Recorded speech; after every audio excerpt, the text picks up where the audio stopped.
सत कबीर भगवान की जय। तो आज बहुत ही कबीर साहब का एक अनमोल शब्द सुनाते हैं। तो उसमें देखते हैं कि सतगुरु ने क्या सीख दी है हम लोगों को, कैसे चलना है हमें सतगुरु के मार्ग पर। तो जो सतगुरु कबीर साहब को अपना सतगुरु मानते हैं, इष्ट मानते हैं, तो ये पुनः विचार करें कि सतगुरु हमें कैसी मार्ग पर चलने के लिए प्रेरित कर रहे हैं। तो ये पूर्ण ब्रह्म परमेश्वर हैं। कहते हैं ये सतकबीर भगवान सात शरीर प्रकट हुए और सात शरीर लीला करके अपनी कुछ पुण्यात्माओं को लेकर सतलोक चले गए। तो ये समय समय पर आती रहती है। तो आइए उनको कहती है, ये शब्द है ना, ये अपने सतगुरु के प्रति समर्पण लाने के लिए है, विश्वास के लिए है, सतगुरु से प्रेम करने के लिए है। तो कहती हैं जिसे वास्तव में भगवान चाहिए वो सतगुरु से ही भगवान पा सकता है। तो उसको ये शब्द आज का है, छोड़ दे मन बोरा डगमग। तो पहले पढ़ते हैं, फिर इसका देखते हैं इसमें भगवान ने हमें क्या आदेशित किया है। कहती है, छोड़ दे मन बोरा डगमग रे मनवा, छोड़ दे रे मन डगमग होना। कह अब तो जरे मरे बन आबे, लीनो हाथ सिधोरा, और प्रीत प्रतीत करो गुरु दृढ़ की, आह और सुनो शब्द घन घोरा। कोई निशंक मगन हूँ नाचे, कोई निशंक मगन हूँ नाचे, लोभ मोह भ्रम छाड़े, और सूरा कहाँ मरण सो डर पे, आह वो सती न संचय भाड़े। लोक लाज कुल की मर्यादा, यही गले में फांसी, और आंगे हु पग पीछे धरियो, होए जत में हासी। और अगिन जरे ना सती कहावे, और रन सूझे नहीं सूरा, और ब्रह अगन अंतर में जारे, तब पावे पद पूरा।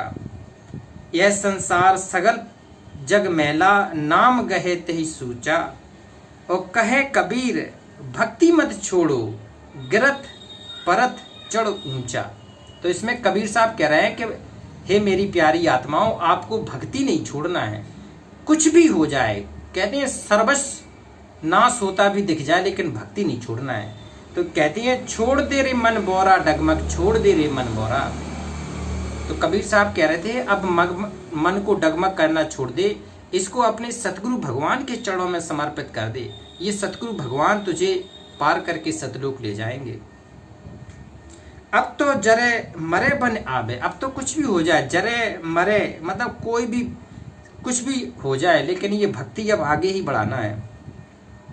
लीनो हाथ सिंधोरा, हाथ में कहती है जे अब बल आ जाना चाहिए उस भगवान में के पास जाने का, इतना हाथ में सिंघोरा ताकत।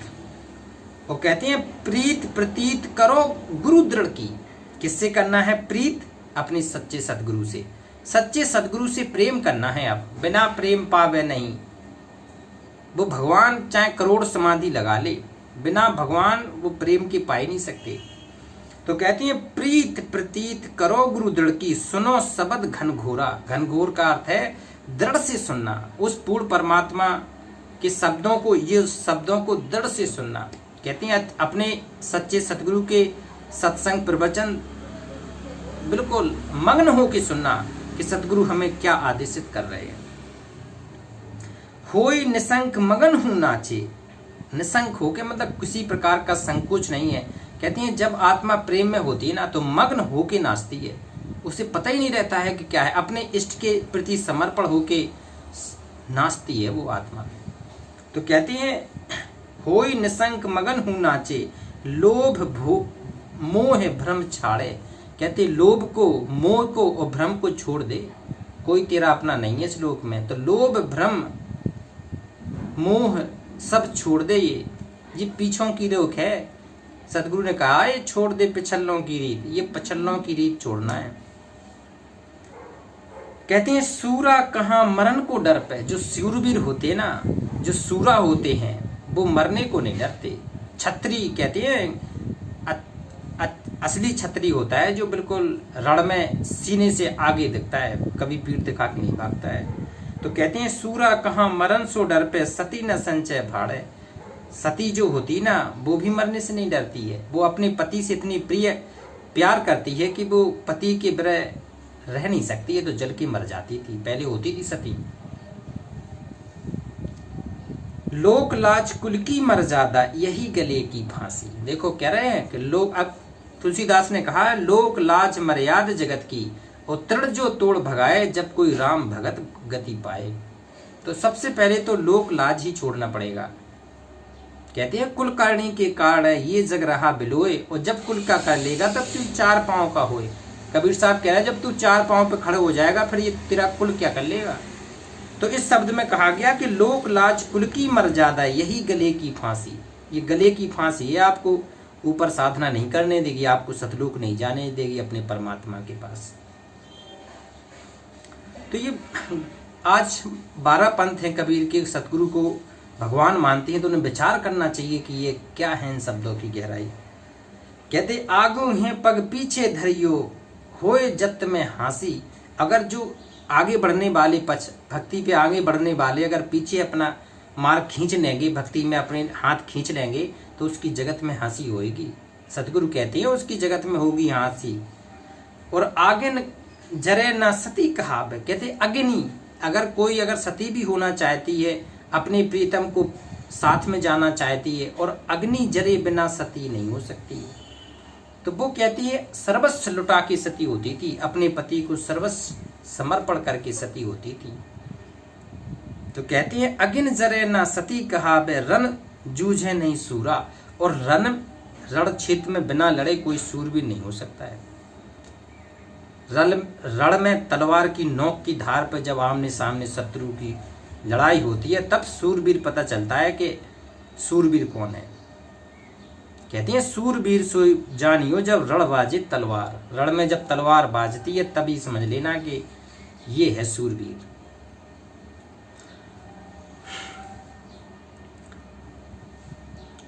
कहती है अगिन जरे ना सती कहा बे रण सूझे नहीं सूरा, और ब्रह अगिन अंतर में जा रहे, ब्रह अगन अंतर में जा रहे तब पावे पद पूरा।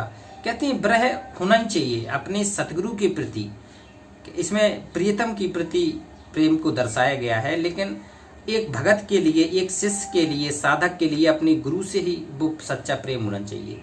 जब तक सतगुरु के प्रति सच्चा प्रेम नहीं होगा तो वो आत्मा आपकी प्रफुल्लित नहीं होगी, आपकी साधना में आगे बढ़ेगी नहीं। ये नियम है, ये सतगुरु का पूरा नियम है, समर्पण का नियम है। कहती है ब्रह अग्नि अंतर में जा रहे तब पावे पद पूरा, तब पूरा पद मिलेगा। सतलोक में निवास तब होगा, तब मिल पाएगा वो सच्चा स्थान। वो स्थान दिलाएगा कौन? स्थान दिलाएगा सच्चा सतगुरु। यह संसार सकल जग मैला, ये संसार क्या है? ये काल का लोक है, ये सकल जग मैला है, इसमें साफ सुथरा कहीं नहीं है, ना साफ सुथरा देखने को मिलेगा, ना कहीं कोई इसमें साफ सुथरा है। कहते हैं यह संसार सकल जल मैला, और नाम गहे तिह सूचा, नाम गहे तिह सूचा। कहते हैं इसमें नाम की महिमा है। उस पूर्ण ब्रह्म परमात्मा सतगुरु जो नाम देगा, जो सुमरन की विधि बताएगा, उसके आधार से भक्ति करने से ही फल प्राप्त होगा। कहती है यह संसार सकल जल मैला, नाम गहे तेहि सूचा, और कहे कबीर भक्ति मत छोड़ो। आहा, देखो परमात्मा अनुरोध कर रहा है हमारे प्यारी आत्माओं से, भक्ति करने वाली आत्माओं से। वो भगवान खुद शब्द के माध्यम से अनुरोध कर रहा है कि यह कह कबीर भक्ति मत छोड़ो, भक्ति मत छोड़ो। अगर लगे हो तो विपरीत तो परिस्थिति आएगी, लेकिन भक्ति मत छोड़ो। और गिरत परत चढ़ ऊंचा, मतलब गिर जाओ फिर उठ जाओ, गिर जाओ फिर उठ जाओ, चोट भी लग जाए, अपनों का दर्द भी सहन करना पड़े, तुम्हारी निंदा भी हो जाए, बुराई भी हो जाए, पिटाई भी हो जाए, तेरे शरीर भी भंग हो जाए, तेरा कुछ भी सर्वस्व लुट जाए, तो यहाँ कबीर हमें सीख दे रहे हैं कि अपने सच्चे सतगुरु के प्रति कैसे समर्पण होना चाहिए आपका। कहती हैं कहे कबीर भक्ति मत छोड़ो, और गिरत परत चढ़ो ऊंचा, गिरते पड़ते, हंसते गाते, नाचते रोते, हर परिस्थिति में इस भगवान को लगे रहना है। ये पूर्ण ब्रह्म परमेश्वर, ये सत कबीर भगवान है, ये प्रकट है। ये भगवान जो समर्पण विधि से आगे चलेगा, जो सतगुरु के मार्ग में दृढ़ लगा रहेगा, तो वो सतगुरु सब देखता है, सब जानता है, भगत की हर दर्द को जानता है कि मेरा भगत आज क्या कष्ट सहन कर रहा है। क्योंकि ये काल का जो लोक है, काल सूक्ष्म से सूक्ष्म लगा देता है दाव। काल पूरी सर्वस्व दाव लगा देता है कि ये किसी भी तरह भगवान का नाम आगे ना बढ़ा सके। ये बहुत भयंकर काल का जाल है, इसको समझने का प्रयास करो तो भक्तात्माओं पार करने का मौका है। ये सत कबीर परमात्मा प्रकट होके आता है, कभी भी किसी भी रूप में आके और अपनी अच्छी आत्मा को सतलोक ले जाता है। तो सच्चे पहले सदगुरु को तलाशना पड़ेगा, ढूंढना पड़ेगा आपको, सभी सत्संगों को सुनना पड़ेगा, सभी गुरुओं को देखना पड़ेगा, फिर देखना पड़ेगा कि इस शब्द में क्या लिखा है, काल के जाल से मुक्त होने की सच्ची विधि किसके पास है। ये सर्च करना पड़ेगा आपको गूगल नेट पर, तब वो बता देगा। फिर उसकी सत्संग सुनो और चलो सदगुरु। सत कबीर भगवान की जय।